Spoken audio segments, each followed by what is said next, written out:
विजेते श्री त्रिभंगी राय प्रभु आचार्य वाचा प्रणमामि भाष्य निबंध सुबोधने स्थातराशयास्ताहा मत्स्वांताकत्य कृपाप्लपास्तां मदीय वाचां रचयन्तु लंकृतिं नमः श्री वल्लभाचार्य चरणाब्जनखिंदवी कलिकलमश घातिनी तद्वाणी च नमः। बालबोध के अंतर्गत श्री देवकी नंदन जी की टीका को जो तीसरो श्लोक अपन देख रहे थे, वहाँ में अपन ने यहाँ ताई देखो हतो कि जहाँ अलौकिक वेदन में बताए गए जो पुरुषार्थ है वहाँ को अलौकिक कहो हतो और तहाँ या प्रकार की अलग विविध शंकान को निराश हो कियो हतो कि जहाँ वेदन में बतायो गयो जो धर्म है, धर्म पुरुषार्थ है, सो यज्ञ है और यज्ञ जो है सो तो लौकिक होवे है। भले वासु मिर्वे वारो जो फल है सो अलौकिक होवे है, परंतु साधन रूप सु तो वो लौकिक ही होवे है।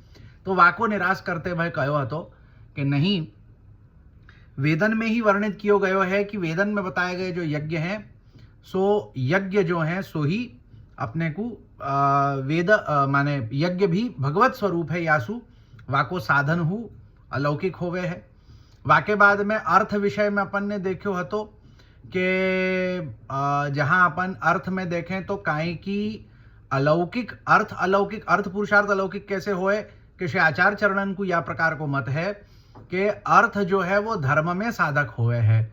सो धर्म अगर भगवद रूप होएगो तो वहाँ में साधक अर्थ हु भगवद रूप होएगो, यासु अर्थ की जो है वो अलौकिकता सिद्ध भई।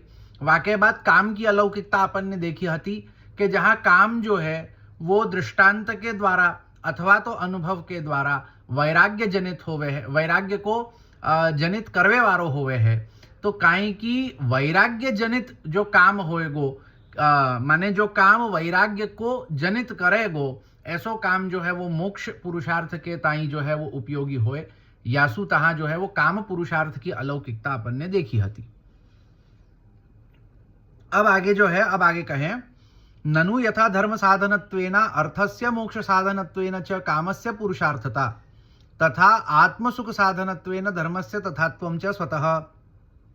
अतः को विशेष स्त्रयाणामिति चेत उच्यते वेदे ही कांडद्वयं तत्र पूर्वकांडे यज्ञात्मको धर्मः साक्षादात्मसुख साधनत्वेन पुरुषार्थ इति स्तूयते, तथोत्तर कांडे साक्षात् मोक्ष साधनत्वेन ज्ञानमपि तथा परंपरयैकत्र साधनमर्थो अपरत्र कामः। एवं साक्षात् परंपरा भेदकृतो विशेषो धर्मस्योभाभ्यां कामस्य विषय सुखात्मकत्वमाश्रित्य तथा व्याख्यातम्। वस्तुतः पुरुषार्थद्वयमात्मसुखं मोक्षश्चेति निर्णयः तथा च तत्त्वदीपे दुःखाभावः सुखं चैव पुरुषार्थद्वयं मतमिति। अतो मोक्ष कामयोः साक्षात् पुरुषार्थता तत्साधनत्वेन धर्मस्य धर्मसाधनत्वेन अर्थस्य च परंपरया पुरुषार्थ तेति सिद्धम्। अत्र काम शब्देन आत्मसुखम उच्यते विषय संबंधिनः साक्षात् पुरुषार्थतानुपपत्तेः। किंतु किसी को उलझन यह होती है कि जिस प्रकार धर्म का साधक होने के कारण अर्थ को पुरुषार्थ माना गया और जिस प्रकार मोक्ष का साधक होने के कारण काम को पुरुषार्थ माना गया, उसी प्रकार आत्मसुख का साधन होने के कारण धर्म को भी पुरुषार्थ माना तो गया, परंतु ये सभी किसी न किसी के साधक होने के कारण पुरुषार्थ होने सिद्ध हुए, स्वतः नहीं। अतः प्रश्न ये है कि इन तीनों को किस प्रकार से पुरुषार्थ माना जा सकता है, इनकी अपनी खुद की विशेषता क्या हुई। अब यहां फिर ही एक प्रकार की शंका उत्पन्न करे है। सो शंका क्या प्रकार की आवे है कि जहां अपने को पहले बतायो कि अर्थ जो है सो पुरुषार्थ है, क्यों? क्योंकि धर्म को साधक है। काम पुरुषार्थ है, क्यों? क्योंकि मोक्ष को साधक है। और धर्म पुरुषार्थ है, क्यों? क्योंकि आत्म सुख रूपी फल दान करवे वारो है। सो यहां जब धर्म अर्थ काम इन तीनों को देखें तो इन तीनों की स्वतः पुरुषार्थता सिद्ध नहीं होवे। इनकी पुरुषार्थता तो या बात से सिद्ध हो रही है कि वो कछु और बात के साधक है, यासु उनको पुरुषार्थ गिने हो गए हो। सो यहां पे पाछे ये शंका आएगी कि यहां इन तीनों को पाछे फिर पुरुषार्थ क्यों माननो और कैसे माननो। काहे कि ये तीन जो धर्म अर्थ काम है, ये कोई अन्य बात को साधक हो रहे हो है ना, कि अर्थ धर्म को साधक है, धर्म आत्म सुख को साधक है, काम मोक्ष को साधक है। तो देखियो जाए तो मोक्ष स्वतः पुरुषार्थ भयो, स्वतः रूप सु स्वतंत्र रूप सु एक पुरुषार्थ भयो। और ये सब काहे की कोई ना कोई के साधक हैं, यासु इनको स्वतंत्र रूप से पुरुषार्थ कैसे कह सकें, यह प्रकार की शंका यहां उत्पन्न करे है। तो यदि ऐसी शंका होती हो तो आगे आप श्री इसका समाधान कर रहे हैं। सर्वप्रथम यह समझना चाहिए कि वेद में 2 कांड है। उसमें पूर्व कांड में यज्ञात्मक धर्म आत्मसुख का साक्षात साधन होने के कारण यज्ञात्मक धर्म की पुरुषार्थ रूप से स्तुति की गई है। उसी प्रकार उत्तर कांड में मोक्ष का साक्षात साधन होने के कारण ज्ञान को भी पुरुषार्थ कहा गया है। तो ये अब या को साधन देते भय अपने को आचार्य चरण समझावे हैं, या को पूर्व भूमिका में अपन ने बहुत विस्तार पूर्वक देखो हो कि वेद में 2 कांड हुए हैं, कर्मकांड ज्ञान कांड, पूर्व कांड उत्तर कांड। तो पूर्व कांड जो है सो कर्म कांड है, वहां में कर्मन को वर्णन किया गया है। कर्म माने यज्ञ यज्ञात्मक उपासनात्मक कर्म। सो यज्ञ यज्ञात्मक कर्मन को तहा पूर्व कांड में जब वर्णन करें सो तहा यज्ञात्मक रूपी जो कर्म है वह यज्ञात्मक रूपी कर्म धर्मसु सीधे आत्मसुख की प्राप्ति होवे है। आत्मसुख प्राप्ति को साक्षात साधन यज्ञात्मक धर्म वेदन के पूर्व कांड में बतायो गयो है। सो तहा काई की यज्ञात्मक धर्म, सो तहा यज्ञात्मक धर्म की पुरुषार्थ रूपता होवे के यज्ञात्मक धर्म जो है सो आत्म सुख को सीधो साधन है, साक्षात साधन है। यासु यज्ञात्मक धर्म जो है वाको पुरुषार्थ कयो, वो पुरुषार्थ रूप में भयो। और वाही प्रकार सु जो दूसरो उत्तर कांड है जाको अपन ज्ञान कांड भी कहें, वहां में जो है मोक्ष पुरुषार्थ में जो माने मोक्ष को जो है वो साक्षात साधन कहो गयो है ज्ञान, कि जहां ज्ञान सु मोक्ष की प्राप्ति। माने वेदन के पूर्व कांड में यज्ञन के द्वारा आत्मसुख की प्राप्ति और उत्तर कांड में ज्ञान के द्वारा मोक्ष की प्राप्ति, या प्रकार सु 2 वेदन के अंतर्गत 2 जो विभाग अपने को देखने में आवे है, वहां में या प्रकार सु अपने को वर्णन प्राप्त हुए। अब परंपरा से पहले वाले स्थल यज्ञात्मक धर्म में साधन हुआ अर्थ और दूसरे वाले स्थल मोक्ष पुरुषार्थ में साधन हुआ काम। अब क्या कहे हैं कि अब परंपरा से अगर याकू समझे तो सबसे पहले क्या बतायो कि पूर्व कांड में आत्म सुख को साक्षात साधन यज्ञात्मक धर्म,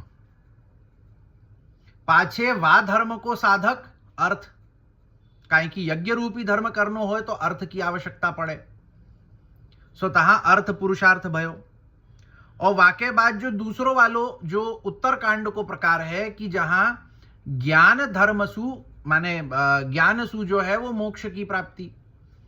सो अब तहा ज्ञान सु मोक्ष की प्राप्ति, सो ज्ञान कैसो होवे है, सो तहा काम साधक होवे, कि जैसे कहो ना कि काम को अनुभव करके पाछे जब या प्रकार सु वैराग्य अपने को होए कि ये सब में क्या रख्यो भयो है या सु क्या मिलेगो, तहा ज्ञान भयो, तासु जो है वो मोक्ष। सो यज्ञात्मक धर्म काय की साक्षात आत्मसुख को साधक है, यासु वा को स्वतंत्र रूप से पुरुषार्थ कहें धर्म। अर्थ जो है काय की वा यज्ञात्मक धर्म को साधक है, यासु अर्थ पुरुषार्थ भयो। मोक्ष काय की उत्तर कांड में वेदन में स्वतंत्र पुरुषार्थ बतायो गयो है और वाको साधक काम, यासु काम पुरुषार्थ हुए।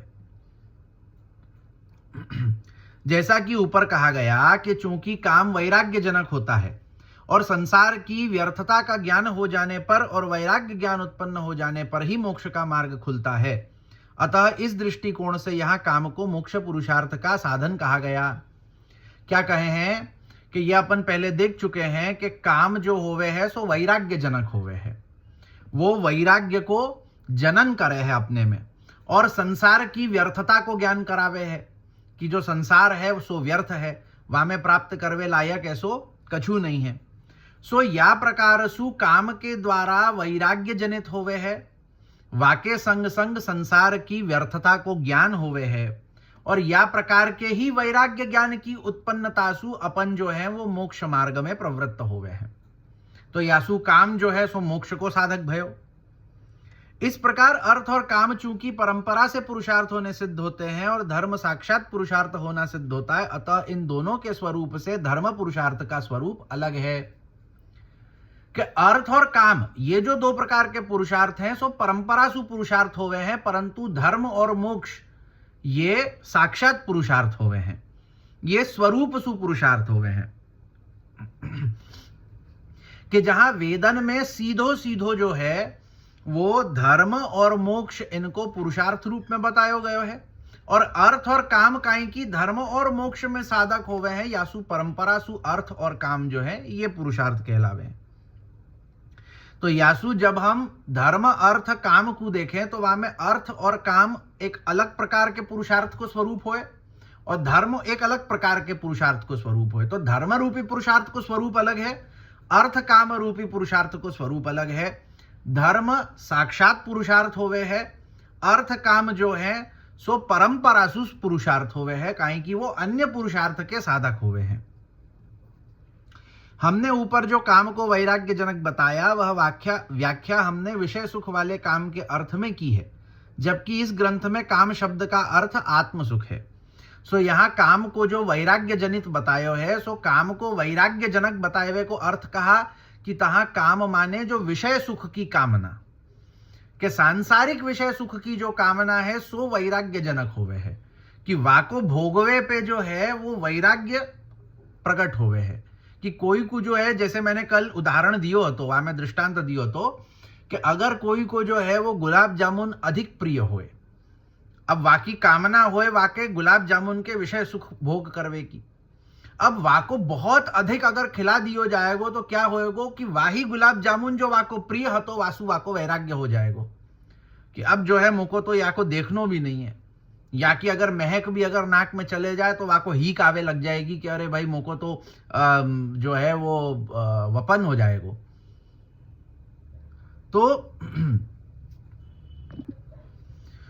तो जो लौकिक विषय वासना होवे है सो लौकिक विषय वासना जो है वो कहीं ना कहीं वैराग्य जनित होवे है, परंतु या ग्रंथ में जब काम को अर्थ करे हैं सो यहां काम को अर्थ जो है वो आत्म सुख, कि जहां आत्म सुख की कामना होनी, कि अगर आत्म सुख रूपी कामना आपको है तो वो फिर पाछे मोक्ष पुरुषार्थ को साधक होएगो।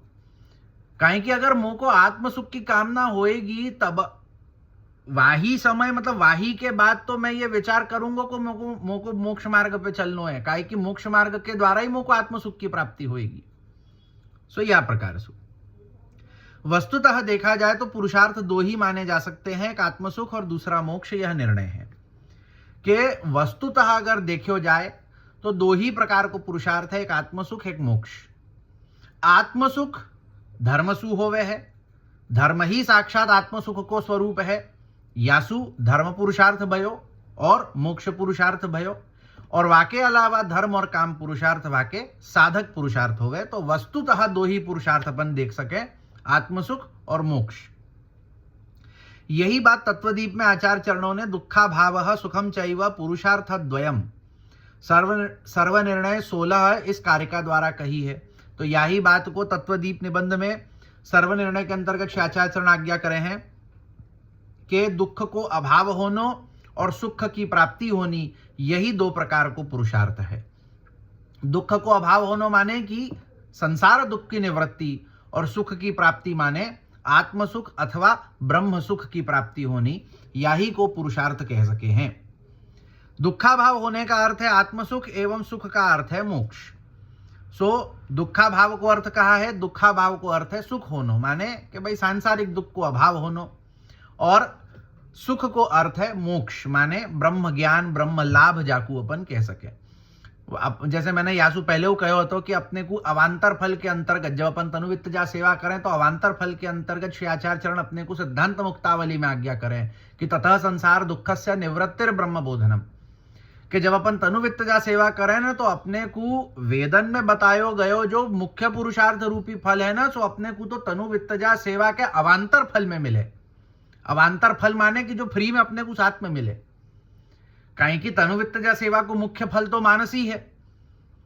कहो ना कि मानसी सा परामता चेतस्तत् प्रवणम सेवा तत्सिद्धि तनुवित्त जा, कि भाई मानसी जो है सो परम फल है, सेवा को जो पराकाष्ठा को स्वरूप है, वाकी सिद्धि कैसे होगी? तो वाकी सिद्धि तत्सिद्धि तनुवित्तजा, तनुवित्तजा सेवा के द्वारा वाकी सिद्धि होगी।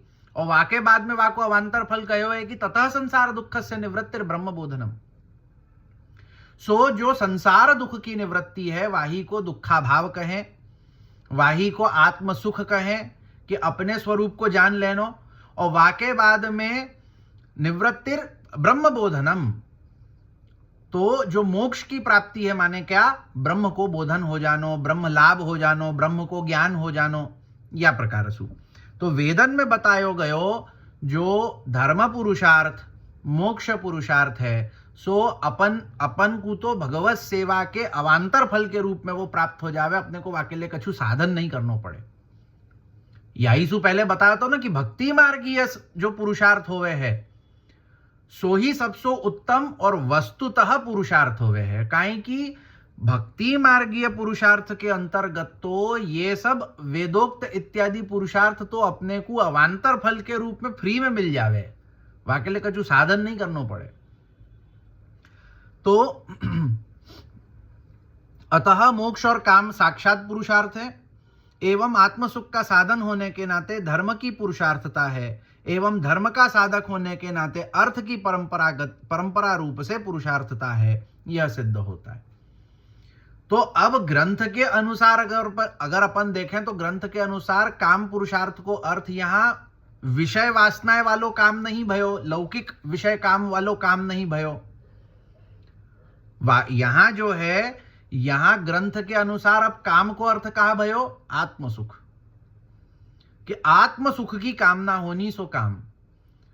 सो आत्मसुख माने दुख को अभाव और मोक्ष माने ब्रह्म लाभ।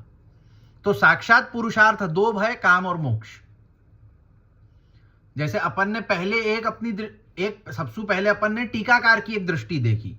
टीकाकार ने क्या प्रकार की दृष्टि वहां बताई हती कि काम पुरुषार्थ जो होवे है वो काहे की अगर लौकिक कामना सु अपन देखें तो काम पुरुषार्थ वैराग्य जनित होवे है या सु मोक्ष को साधक होवे।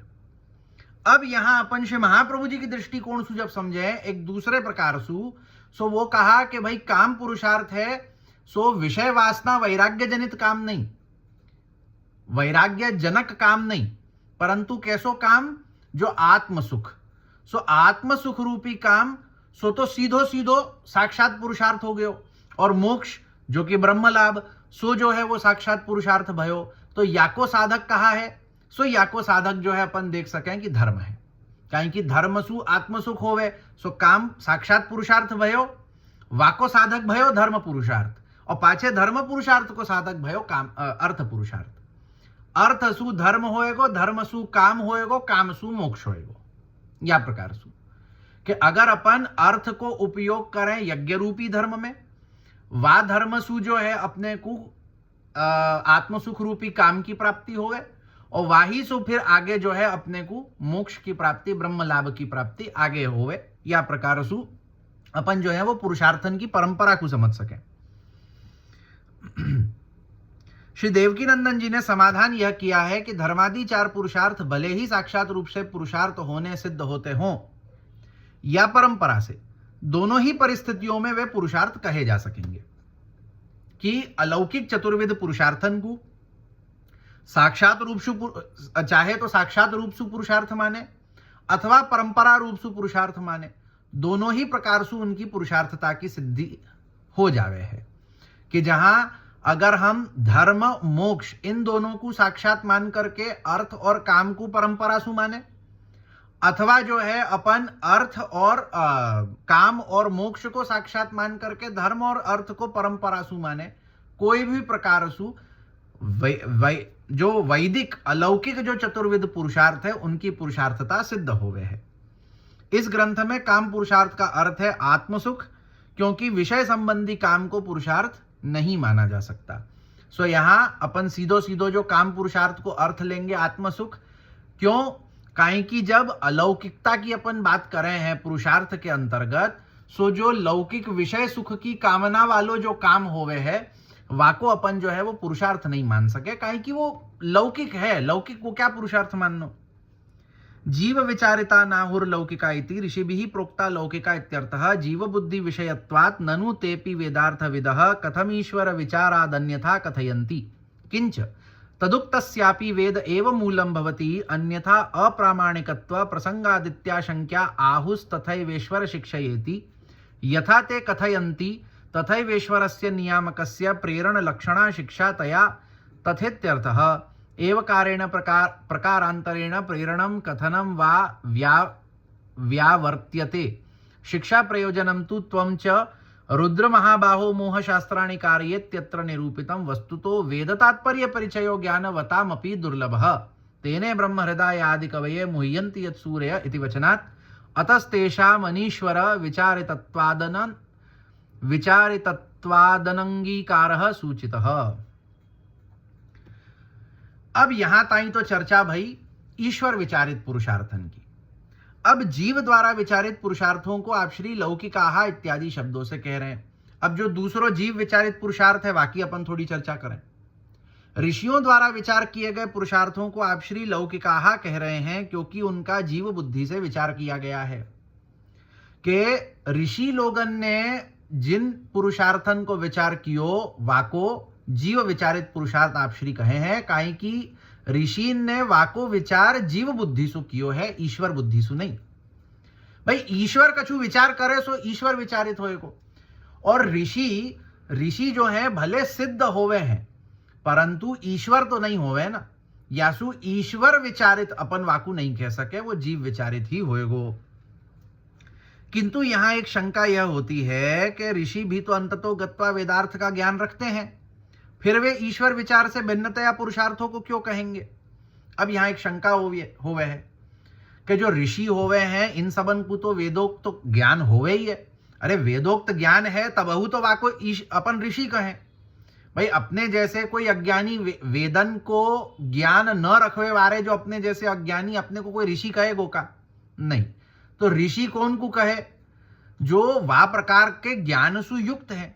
अब पाछे जब ऋषि वा प्रकार के ज्ञान सुयुक्त हैं तो वो ईश्वर विचारित पुरुषार्थन सु विरुद्ध विपरीत कोई दूसरे प्रकार के पुरुषार्थन को वर्णन क्यों करें, ये शंका होवे है। तो और दूसरी बात यह भी है कि उन्होंने यदि पुरुषार्थों के बारे में बताया है तो उनके कथन का मूल भी तो वेद ही है। यदि उनके बताए में मूल स्रोत वेद न होता तो उनके कहे में अप्रामाणिकता की शंका हो जाती। और दूसरी पाछे शंका यह भी आवे है कि ऋषियन ने कोई प्रकार को कछु वर्णन कियो है सो वाको मूल स्रोत तो वेद ही होवे। काहे कि वेदन सु विरुद्ध कछु अगर ऋषि कहते होते तो वाको अपन प्रामाणिक नहीं मानते, वाको पाछे अप्रामाण्य गिनो जानो चाहिए तो। परंतु वाको अपन अप्रामाण्य तो नहीं गिने, वाको प्रमाण कोटि में रखे हैं। जैसे अपन देख सकें कि स्मृति होवे है, तंत्र शास्त्र होवे है, पुराण होवे हैं, तो ये सब जो है वो ऋषिन के ही तो प्रदत्त होए ना। जैसे स्मृति में अपन देख सके कि मनुस्मृति, याज्ञवल्क स्मृति, विष्णु स्मृति, यम स्मृति इत्यादि ये सब कहा है। ये सब जो है अपने को ऋषियन ने दियो है, ऋषियन ने वो ज्ञान को अपने को प्रणीत कियो है और अपन वाको प्रामाणिक रूप से लेवे हैं। भाई मनुस्मृति के नियमन को अपन पालन करे हैं कि जैसे अपने यहाँ संप्रदाय में अपन देखें कि गाजर मूली नहीं खाना चाहिए, तो गाजर मूली को निषेध क्या प्रमाण सु है, सो मनुस्मृति के प्रमाण सु है। कहीं कि मनुस्मृति आज्ञा करे है कि गाजर मूली इत्यादि को निषेध होना चाहिए, वाको खाना नहीं चाहिए। तो अपन तो वाको प्रामाणिक रूप से लेवे हैं, तो पाछे अपन ऐसो कैसे कह सकें कि वो जो है वो वेद विरुद्ध है। कहीं कि ऋषि ने जो कहो सो तो वेदन के स्रोत सुई तो कहो, वेदन के बेस सुई तो कहो। वाके प्रामाण्य के अलावा अगर कहते होते तो अपन वाको प्रामाणिक मानते क्यों होते। तो ये शंका होवे। तो इसलिए उनके बताए पुरुषार्थों को लौकिक पुरुषार्थ कैसे कहा जा सकता है जिनका मूल ही वेद है।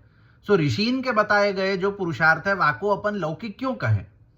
भाई वाको तो मूल स्रोत वेद भयो ना, तो पाछे वाको अप्रामाणिक और लौकिक कैसे कहें, वाको भी अलौकिक कहना चाहिए तो यह प्रकार की शंका यहां उत्पन्न होवे। तो यदि ऐसी शंका होती हो तो आचार्य चरण इसका समाधान तथैवेश्वर शिक्षया इत्यादि शब्दों से कर रहे हैं। इसका तात्पर्य यह है कि ऋषियों ने जिस प्रकार से पुरुषार्थों पर विचार करके बताया वो उनके नियामक ईश्वर ने उन्हें जिस प्रकार से प्रेरणा दी उसी प्रकार से कहा, यह अर्थ है। तो या को तात्पर्य कहा है कि ऋषियन ने जो कछु वर्णन कियो बराबर है कि ऋषियन सब जो हैं सो वेदन के ज्ञान सु युक्त हैं, वहां में कोई प्रकार की शंका नहीं है। परंतु ऋषिवर जब कोई प्रकार की आज्ञा करे हैं सो जा प्रकार सु भगवान उनको जो है वो नियमन करे है, उनको प्रेरणा देवे है, वो वाही प्रकार सु वर्णन करे कि भगवान जा प्रकार की उनको प्रेरणा करे। जैसे यहाँ के लिए मैं एक बहुत एक सुंदर छोटो सो एक दृष्टांत दूं कि जो रामानंद संप्रदाय हैं तिनमें जो है वो भक्तमाल नामक एक ग्रंथ है जहाँ में सभी संप्रदायन के भगवत प्राप्त भक्तन को एक मुख्य जो है उनके चरित्रन को वर्णन कियो गयो है। अब वहां में हरे राम व्यास जी, ये मेरे ख्याल से जितनों मुझको ध्यान है निम्बार्क संप्रदाय के भय हैं और पाछे जो है वो हित हरिवंश महाप्रभु के संग में उनको अच्छो संग रहो, सो उनके संग ही रहते, उनके संग सत्संग आदि करते। सो हरे राम व्यास जी वृंदावन के एक भगवत भक्त संत भय हैं। सो जो है वो या भक्तमाल के ऊपर टीका कर रहे थे। अब उनको काहे की भगवान सानुभाव हते, अब वो या में टीका कर रहे थे। अब टीका करते भाई क्या भयो कि कबीर दास जी को प्रसंग आयो, कबीर दास जी को चरित्र आयो। अब कबीर दास जी ने जो है वो कबीर दास जी को अगर अपन वर्णन देखें भक्ति को तो बहुत ही नीरस टाइप को लगे है कि निराकार की बात करे हैं और पाछे माने जो एक वैष्णव भक्तन में भगवान की जो एक रसात्मकता हुए है ना, काहे कि क्या हुए कि वैष्णव संप्रदाय में भगवान को रसात्मक स्वरूप सु अपन देखें।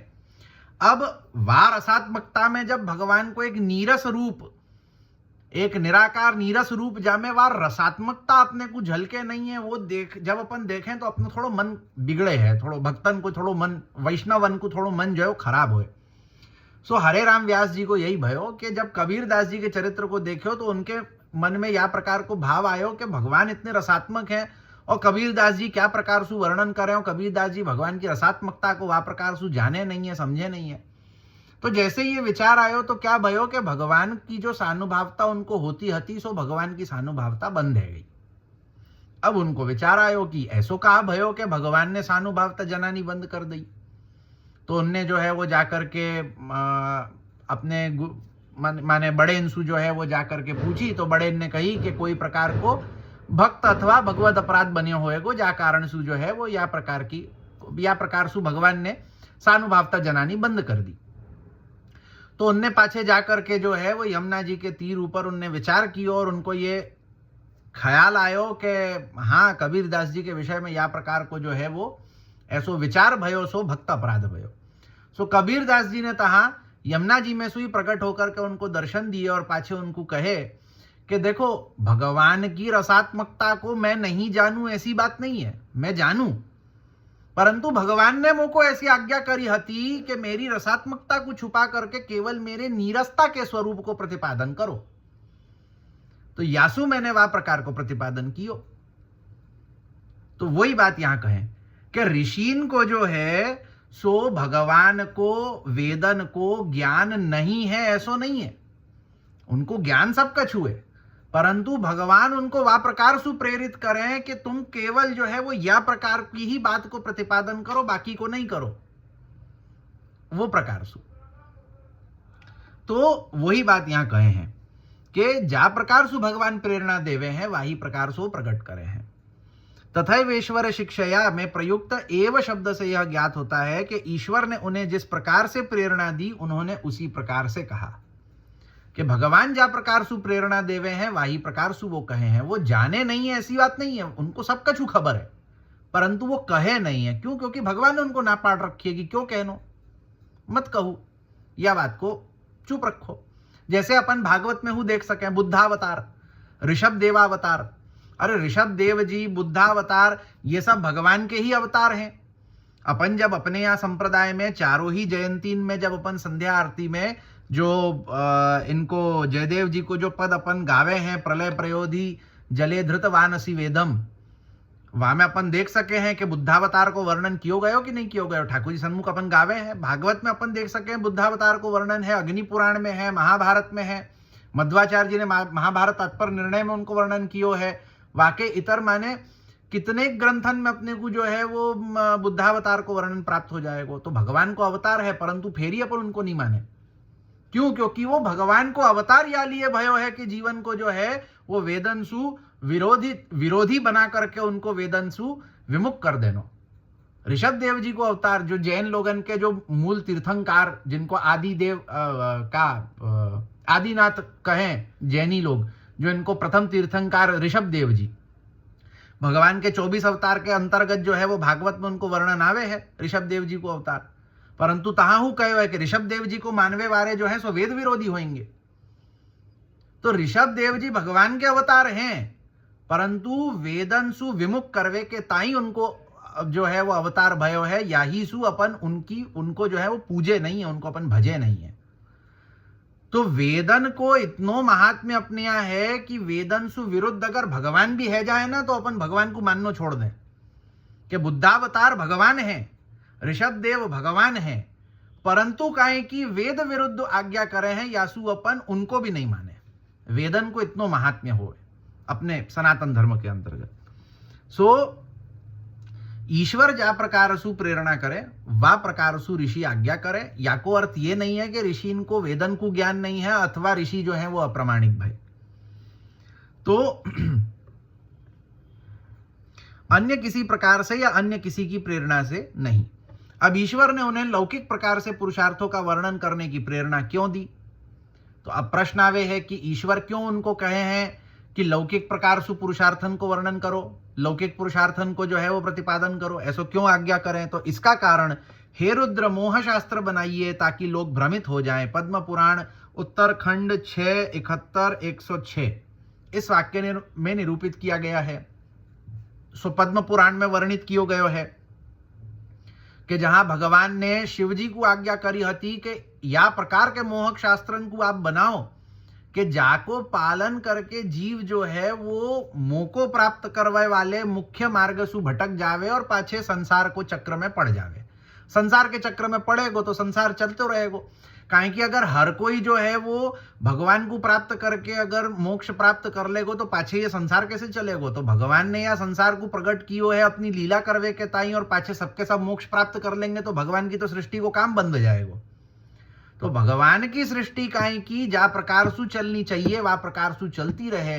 यासु भगवान ने जो है वो आज्ञा करी कि या प्रकार के मोहक शास्त्रन को बनाओ जासु जीव भटक करके मूल मार्ग सु भटक जावे और इन सब सांसारिक वस्तुअन में लौकिक कार्यन में पढ़ करके, लौकिक पुरुषार्थन में पढ़ करके बस वाही में रह जाए और वाही के फलस्वरूप जो है वो जन्म मरण को चक्र वाको चलतो रहे। चलो ये बात और है कि ईश्वर ने उन्हें ऐसी प्रेरणा दी, परंतु वास्तविकता तो यह है कि वेद तात्पर्य का परिचय होना तो ज्ञानवान के लिए भी दुर्लभ है। इसलिए ऋषियों के लिए भी वेद के वास्तविक तात्पर्य को जानना कठिन था। जैसा कि परम सत्य रूप परमात्मा के संदर्भ में बड़े बड़े विद्वान भी भ्रमित हो जाते हैं। भागवत 1:1 इस वाक्य में भी कहा गया है, अतः ऋषियों द्वारा कहे गए पुरुषार्थ चूंकि ईश्वर द्वारा विचारित नहीं है इसलिए आचार्य चरण उन्हें स्वीकार नहीं कर रहे हैं। एक तो ये बात भई कि काई की ईश्वर ने वा प्रकार की उनको प्रेरणा दी, भगवान ने ऋषियन को वा प्रकार की प्रेरणा दी, यासु उनने जो है लौकिक पुरुषार्थन को वर्णन करते भय जो है वो ग्रंथन की रचना करी। और वास्तविकता एक दूसरे प्रकार से अपन देखें तो वेदन को तात्पर्य, वेद इतनो गहन है, गहन विषय हुए है कि वेदन को तात्पर्य तो बड़े बड़े विद्वान नहीं समझ पावे। बड़े बड़े विद्वान क्या कहें, बड़े बड़े देवता नहीं पकड़ पावे। भगवान को जो कछु वचन होवे, भगवान काई की वेद जो है सो भगवान की वाणी है। अब भगवान की वाणी को समझ पानो हर कोई के लिए संभव थोड़ी ना होवे। या कोई एक दृष्टांत अपन देख सकें कि दशम स्कंद के प्रारंभ में जब अपन देखें कि ब्रह्मा जी जो हैं वो क्षीर सागर के तीर ऊपर जाकर के भगवान की स्तुति करे, प्रार्थना करे, पाछे भगवान जो है वो आकाशवाणी के द्वारा कछु जनावे तो देवतान को खबर ही नहीं पड़े कि भगवान ने क्या कही। वो तो ब्रह्मा जी से पूछे तो ब्रह्मा जी पाछे उनको समझावे कि भगवान ने क्या कही है। काहे कि उन देवतान की सामर्थ्य नहीं होवे है भगवान के वचनन को समझवे की तो फिर जो मनुष्य शरीर सु जन्मे जो विद्वान होवे हैं वो वेदन के तात्पर्य को, वेदन के गूढ़ रहस्य को कहां से समझ पावेंगे। याही सु ऋषियन ने वर्णन जो कियो है सो तो लौकिक पुरुषार्थ है, सो ईश्वर द्वारा विचारित पुरुषार्थ नहीं है। यासु जो जीव विचारित पुरुषार्थ है वाको से आचार चरण पुरुषार्थ के रूप में स्वीकार नहीं करे हैं। पुरुषार्थ के रूप में तो केवल अलौकिक पुरुषार्थ ही स्वीकार्य हो जाएगो, जो मर्यादा मार्गीय प्रकार सु वेदन में वर्णित है और पुष्टि मार्गीय प्रकार सु जो भक्ति मार्गीय जाको अपन कहें तो भक्ति मार्गीय जो पुरुषार्थ है सो।